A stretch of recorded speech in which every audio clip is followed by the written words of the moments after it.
एक राजा की दो बेटी। अमावस्या और पूर्णिमा कथा। एक राज्य में एक राजा और रानी रहते थे जिनके 4 संतानें थी, 2 लड़के और 2 लड़कियां। एक लड़की का नाम पूर्णिमा और दूसरी लड़की का नाम अमावस्या था। पूर्णिमा घर के कामों में निपुण थी और घर का पूरा काम करती थी और भगवान की पूजा अर्चना भी किया करती थी। इसके अतिरिक्त वह गौ माता की सेवा भी किया करती थी और उसकी दूसरी बहन अमावस्या ना ही घर का कोई काम करती, ना ही भगवान की पूजा अर्चना करती थी और ना ही गौ माता की सेवा करती थी। पूर्णिमा सर्वगुण संपन्न थी और फिर भी राजा और रानी अपने दोनों बेटों तथा पुत्री अमावस्या को ही प्यार किया करते थे। वह पूर्णिमा से प्यार नहीं करते थे, उसके साथ भेदभाव करते। राजा के चारों पुत्र और पुत्री धीरे धीरे बड़े हो रहे थे। जब वे बड़े हो गए, राजा ने अपने दोनों पुत्रों का विवाह योग्य कन्याओं के साथ करवा दिया। इसके बाद रानी ने राजा से कहा कि अब दोनों पुत्री विवाह के योग्य हो गई हैं और इनके दोनों का विवाह भी करवा दो, लेकिन पुत्री अमावस्या का विवाह किसी बड़े खानदान में करना और पूर्णिमा का विवाह किसी गरीब परिवार में करना, क्योंकि पूर्णिमा को केवल भगवान की पूजा पाठ करना ही पसंद है और गाय की सेवा करना पसंद है। अब रानी ने राजा को दोनों पुत्रियों का रिश्ता तय करने के लिए भेज दिया। राजा ने अपने पड़ोसी राज्य में जाकर वहाँ के राजा के पुत्र से अमावस्या का रिश्ता तय कर दिया और वहीं पास के गांव में जाकर एक गरीब परिवार के लड़के से पुत्री पूर्णिमा का रिश्ता तय कर दिया। यह सारी बात जाकर राजा ने अपनी रानी से बताया तो रानी यह सोचने लगी कि अब देखते हैं कि भगवान इसकी मदद कैसे करते हैं। यह बहुत ही पूजा पाठ करती है और भगवान के मगन रहती है। पूर्णिमा का भाई और उसकी भाभी पूर्णिमा से बहुत प्यार करते थे, क्योंकि पूर्णिमा उनके घर के कामों में उनका साथ देती और कामों में उनका हाथ बटाती और यही उनकी दूसरी बहन अमावस्या उन पर अपना रोब जमाती और घर का कोई कार्य नहीं करती। कुछ समय बीत जाने के बाद दोनों पुत्रियों का विवाह हो जाता है। राजा और रानी की विवाह के बाद अपनी दोनों पुत्रियों को विदाई देते समय राजा और रानी पुत्री अमावस्या को बहुत सारा धन और दौलत देकर विदा करते हैं और पूर्णिमा को भी कुछ भी नहीं देते, खाली हाथ अपने घर से विदा करते हैं। इसके बाद दोनों बहनें अपने ससुराल को चली जाती हैं। कुछ दिन बीत जाते हैं और एक दिन अमावस्या अपने घर पर शिव जी की कथा रखती है, जिसमें वह सभी गांव वालों को निमंत्रण देती है और अपनी बहन पूर्णिमा को नहीं बुलाती। जब गांव की सभी औरतें अमावस्या के यहाँ जाती हैं तो यह सब दृश्य पूर्णिमा अपने घर के दरवाजे के बाहर बैठकर देख रही होती है। तब वहां से गुजर रही औरतें पूर्णिमा से कहती हैं कि पूर्णिमा बहन, तुम्हारी बहन ने यहाँ शिव जी की कथा रखी है, क्या तुम नहीं चलोगे? पूर्णिमा ने कहा, मुझे निमंत्रण नहीं आया, मैं नहीं जा सकती। अभी गांव की औरतों ने पूर्णिमा से कहा, बुलाया नहीं है तो क्या हुआ, भगवान शिव की कथा है, तुम हमारे साथ चलो। गांव की सभी औरतों की बात मानकर पूर्णिमा भी उनके साथ भगवान शिव की कथा में अमावस्या के घर चली जाती है। जब अमावस्या की नज़र पूर्णिमा पर पड़ती है तो वहाँ कहती है कि तुम यहाँ कैसे चली आई, मैंने तो तुम्हें बुलाया ही नहीं। खैर कोई बात नहीं, अब तुम आई गई हो तो चुपचाप बैठी रहना। और यह कहते हुए अमावस्या ने पूर्णिमा की गरीबी का भी मजाक उड़ाया। पूर्णिमा की आंखों में आंसू आ गए और रोते रोते मन ही मन में पूर्णिमा भगवान शिव से विनती करती है, हे भगवान, क्या पूजा पाठ करना गलत है? गौ माता की सेवा करना गलत है? आखिर मेरी गलती क्या है? आप मुझ पर इतनी कृपा दृष्टि कब बनाएंगे?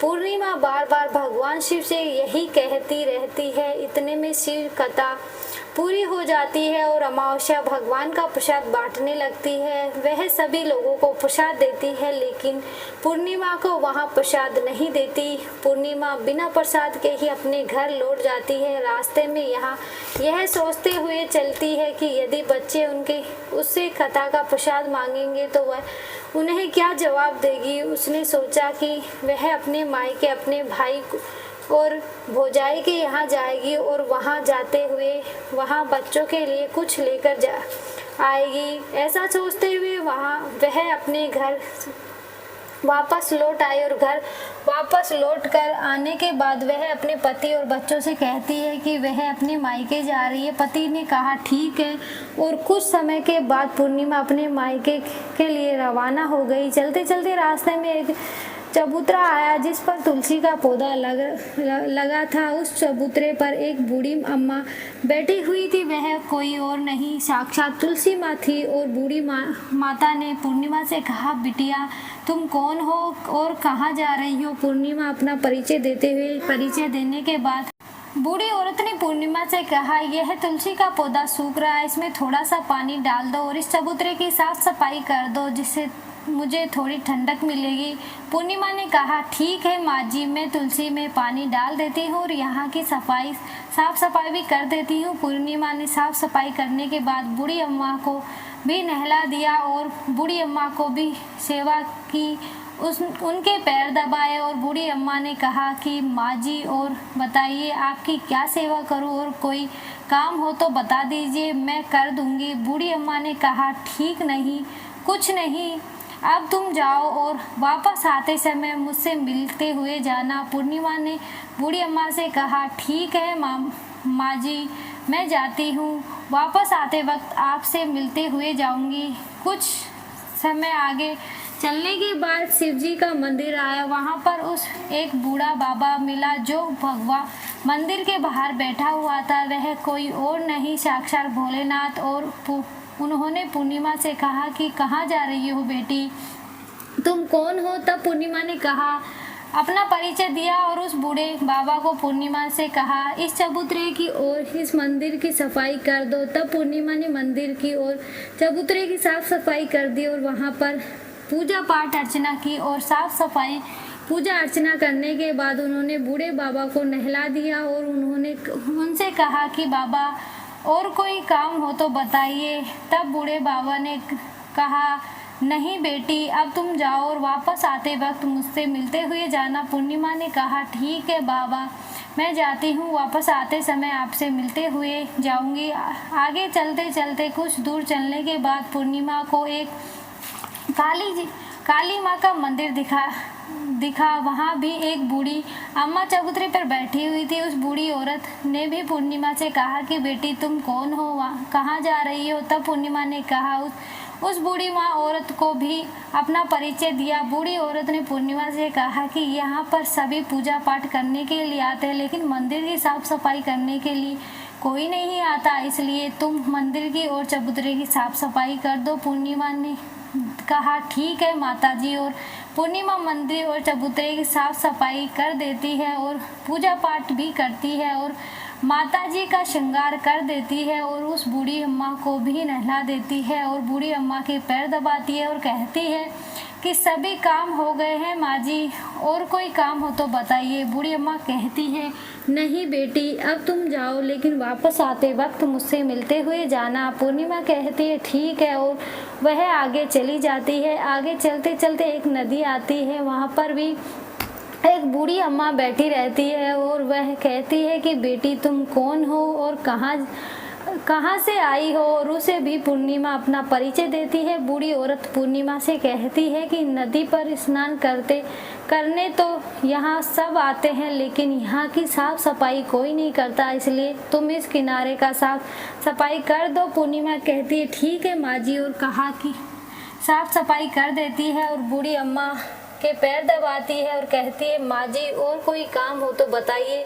बूढ़ी औरत कहती है कि कुछ नहीं बेटी, तुम जाओ लेकिन वापस आते वक्त मुझसे मिलते हुए जाना।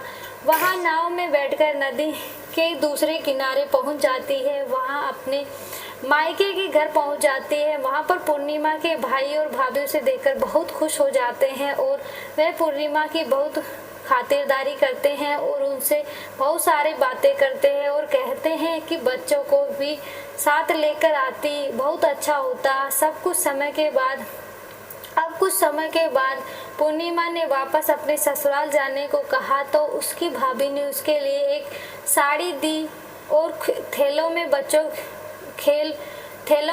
के लिए कपड़े, खाने पीने की कुछ चीज़ें रख दी और कहा कि तुम बहुत दिनों के बाद आती हो। और पूर्णिमा की भाभी ने यह थैला पूर्णिमा के हाथ में दे दिया और कहा कि जाओ और जल्दी वापस आना। इसके बाद पूर्णिमा वहां से अपने ससुराल के लिए रवाना हो गई और उसी नदी के किनारे पहुंची और नाव में बैठकर दूसरे किनारे पर उतर गई। वहां पर उतरने के बाद वहां पर वही बूढ़ी अम्मा मिलती है जो साक्षात गंगा मैया थी। उस बूढ़ी अम्मा ने पूर्णिमा को एक थैला दिया और कहा, इसे तुम अपने घर जाकर ही खोलना। पूर्णी के माँ के पास बहुत थैले हो गए थे। उन्हें लेकर पूर्णिमा वहां से रवाना हुई। आगे कुछ दूर चलने पर काली माँ का मंदिर आया। वहां पर काली माँ बूढ़ी माँ के रूप में विराजमान थी। उसने कहा, आ गई बेटी। पूर्णिमा ने कहा, हाँ माँ जी, मैं आ गई। तो काली माँ ने उसे एक थैला दिया और कहा, तुम यह थैला अपने घर जाकर ही खोलना। अब पूर्णिमा के पास 3 थैले हो गए थे। तीनों थैला लेकर पूर्णिमा आगे बढ़ी। कुछ दूर जाने पर शिवजी का मंदिर आया। वहां बूढ़े बाबा के रूप में शिवजी भी स्वयं विराजमान थे। बूढ़े बाबा ने कहा, पूर्णिमा तुम वापस आ गई। पूर्णिमा ने कहा, हाँ बाबा, मैं वापस आ गई। बूढ़े बाबा ने भी पूर्णिमा को एक थैला दिया और कहा कि यह थैला तुम घर जाकर ही खोलना। पूर्णिमा ने कहा, ठीक है बाबा। अब पूर्णिमा के पास 4 थैले हो गए। अब पूर्णिमा 4 थैले पहले को अब कैसे ले जाती। उसने एक पुरानी साड़ी निकाली और उन सभी थैलों का एक गट्ठा बना लिया और सर पर रख कर वहां से रवाना हो गई। कुछ दूर जाने के बाद उसे तुलसी माँ बूढ़ी औरत के रूप में मिलती है और कहती है, पूर्णिमा तुम आ गई। पूर्णिमा कहती है, हाँ माँ जी, मैं आ गई। वह बूढ़ी औरत भी उसे एक थैला देती है और कहती है, तुम यह थैला तो अपने घर जाकर ही खोलना। पूर्णिमा कहती है, ठीक है माँ जी। अब पूर्णिमा के पास 5 थैले हो गए। पूर्णिमा वहां से रवाना हुई तो वापस अपने घर पहुंच गई। पूर्णिमा ने सारे थैले नीचे रखे और सबसे पहले अपने मायके का थैला खोल कर देखने लगी। उसमें बच्चों के लिए अच्छे अच्छे कपड़े और खाने पीने की चीज़ें और उसमें कुछ गहने भी थे। पूर्णिमा के कपड़े अपने बच्चों को दिए और खाने पीने की चीज़ें भी बच्चों को दे दी। बच्चे ये सब पाकर बहुत खुश थे। अब पूर्णिमा ने दूसरा थैला खोला तो उसे गंगा मैया ने दिया था। उसमें ढेर सारे हीरे जवाहरात, सोना चांदी आदि थे।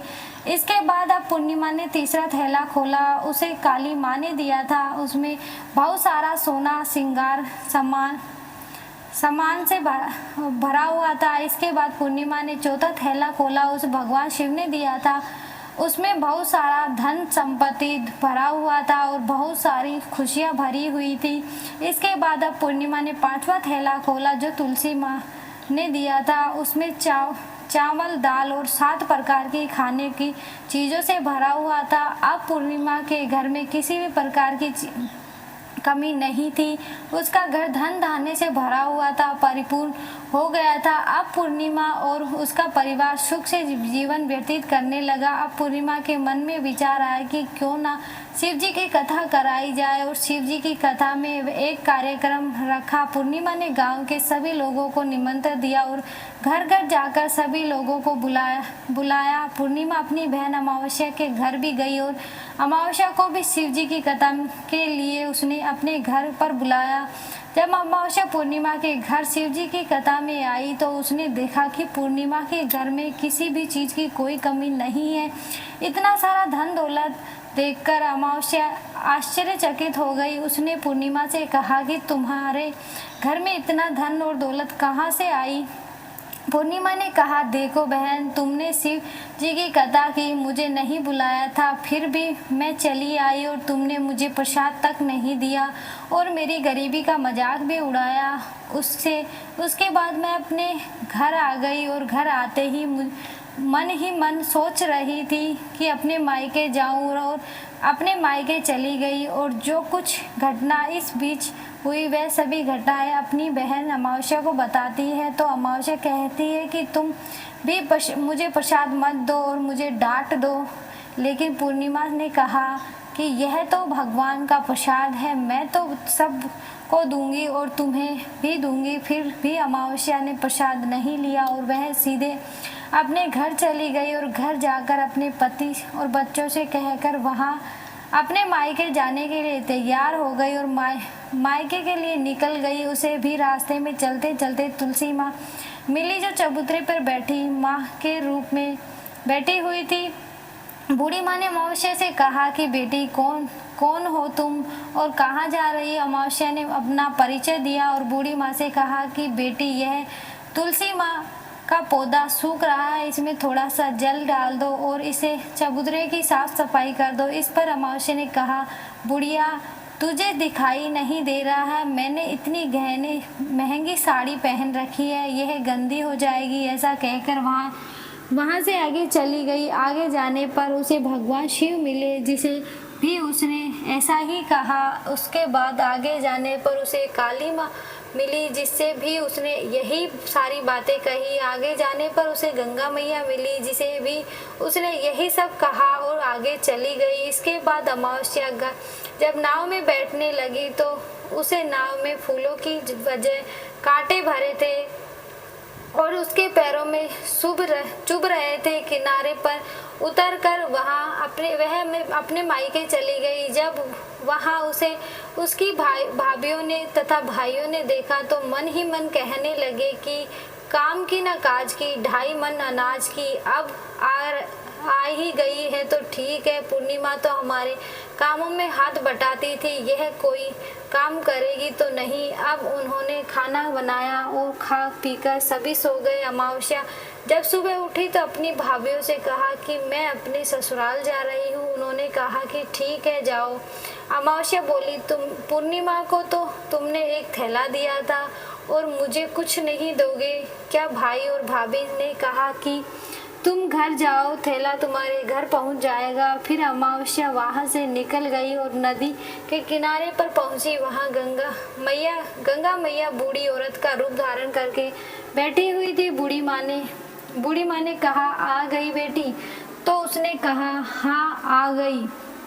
अमावस्या ने कहा, तुमने पूर्णिमा को एक थैला दिया था, मुझे नहीं दोगी क्या? बूढ़ी मम्मा ने कहा, तुम घर जाओ, थैला तुम्हारे घर पहुंच जाएगा। इसके बाद आगे जाने पर उसे काली मैया मिली, जिसने भी अमावस्या को यही कहा कि इसके बाद आगे जाने पर उसे शिव भगवान मिले, जिन्होंने भी अमावस्या को यही कहा। इसके बाद आगे जाने पर उसे तुलसी माँ मिली और उसने भी अमावस्या को यही कहा, तुम घर जाओ, थैला तुम्हारे घर पहुंच जाएगा। अमावस्या अपने घर पहुंच गई। आंगन में देखा तो वहां पर 5 थैले पड़े हुए थे। अमावस्या ने मन ही मन सोचा कि अब तो मेरे पास बहुत सारी धन दौलत आ जाएगी। जल्दी जल्दी उसने उसमें सभी थैलों को खोल दिया। मिट्टी थी तो किसी में पत्थर, किसी में कंकर और किसी में कोयला। उसे मायके से भी कुछ नहीं मिला था। इन थैलों में कुछ भी नहीं था। अमावस्या दौड़ती हुई पूर्णिमा के घर गई और कहती है कि तुम्हें तो इतना सब कुछ मिला, मुझे तो कुछ नहीं मिला, आखिर क्यों? तो पूर्णिमा कहती है कि जब मैं अपने मायके जाती हूँ तो अपनी भाभीयों के साथ उनके कामों में हाथ बटाती हूँ, उनके साथ मिलकर काम कराती हूँ, लेकिन तुम ऐसा नहीं, कुछ नहीं करती, उनकी इज्जत भी नहीं करती, इसलिए वह तुम्हें भला क्या देंगी? इसके बाद तुमने गंगा मैया को ठुकरा दिया और काली मैया को ठुकरा दिया और भगवान शिव को भी तुमने ठुकरा दिया, इसलिए तुम्हें भी उन्हें कुछ नहीं दिया। अमावस्या कहती है कि बहन तुम मुझे माफ़ कर दो, मैंने तुम पर हमेशा अत्याचार किया है, मुझे कुछ नहीं मिला तो कोई बात नहीं, मैं भी भगवान की भक्ति करूँगी और सब कुछ प्राप्त कर लूँगी, मुझे इन सब चीज़ों का रहस्य बताओ। तो पूर्णिमा ने कहा कि तुम 3 सूत्र का ज्ञान ले लो और उनकी कथा करना। पहले सूत्र में दया मांगना और दूसरे सूत्र में कथा मांगना और तीसरे सूत्र में 108 बार ओम नमः शिवाय का जाप करना। बहन, भगवान शिव ने यह सूत्र दिया है, इनको अपने हृदय में बसा लेना। मैंने भी यह सूत्र अपने जीवन में अपनाए थे और सच्चे मन से भगवान की भक्ति पूजा पाठ किए थे। फिर भगवान ने मुझे यह सब कुछ दिया है और तुम्हारे पास जो कुछ था वह भी सब खत्म हो गया। इसके बाद अमावस्या अपने घर गई और भगवान की पूजा पाठ करने लगी। भगवान शिव से उसने माफ़ी मांगी और गौ माता की और दूसरों की मदद भी करने लगी। वीडियो अच्छी लगी तो वीडियो को लाइक करें, चैनल को सब्सक्राइब जरूर करें। धन्यवाद।